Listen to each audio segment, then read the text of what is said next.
حج کے 5 دن ہیں. آپ پہلے تھوڑی دیر کے لیے جو نا یہ جو حاجیوں پر میں نے دیکھا ہے مینا کے دن جب قریب آنے والے ہوتے ہیں نا تو حاجی گھبرائے مل رہے ہوتے ہیں, کیا ہوگا, خیمے میں کیسے رہیں گے, رش بہت ہوگا, احرام کتنے دن پہننا پڑے گا.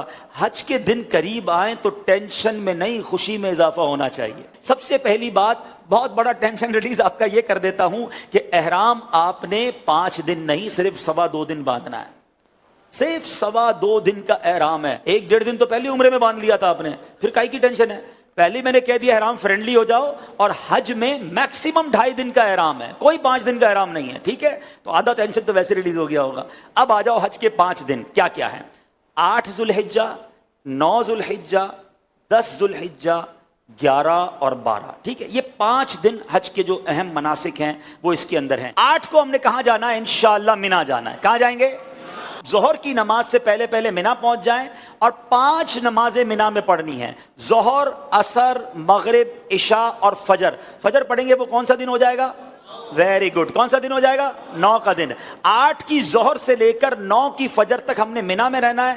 5 نمازیں پڑھنا مینا میں سنت ہے. اب 9 کی فجر کے بعد یاد رکھیے گا, حج کا crucial day, most important day of حج, جس کو وقوف عرفہ اور جس کو یہ کہیں کہ وہ رکن اعظم ہے حج کا, اس کے بغیر حج ہی نہیں ہو سکتا, اور وہ ہے عرفات کا دن. اور اب یہ دن آ گیا ہے 9 ذوالحجہ, یہ یوم عرفہ کہلاتا ہے.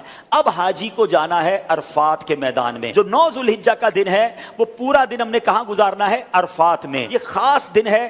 جیسے ہی ظہر کا وقت شروع ہوگا, سبحان اللہ, ظہر کا وقت شروع ہوا اور جتنے لوگ وہاں پر عرفات میں موجود ہیں احرام کی نیت کے ساتھ, وہ سارے کے سارے حاجی ہو گئے. ہاں, ایک لمحہ بھی کسی نے ظہر کا وقت شروع ہونے کے بعد سے لے کر اگلے دن صبح صادق سے پہلے عرفات میں گزار لیا, وہ حاجی ہو گیا. جو صبح چلا گیا ہے یا ظہر کے وقت سے پہلے گیا یا ظہر کے بعد بھی گیا, وہ غروب آفتاب سے پہلے باہر نہیں نکل سکتا. یہ بڑا مسئلہ ہے کہ بعض اوقات ہوتا ہے کہ دوپہر 3-4 بجے سے بعض خیمے والے کہتے چلو بھائی مزدلفہ چلنا ہے. نہیں, مغرب کا وقت ہو گیا, اب آپ آ جائیں گے مزدلفہ. یہ جو رات ہے, اللہ اکبر, بعض علماء فرماتے ہیں کہ یہ حاجی کے لیے شب قدر سے افضل رات ہے.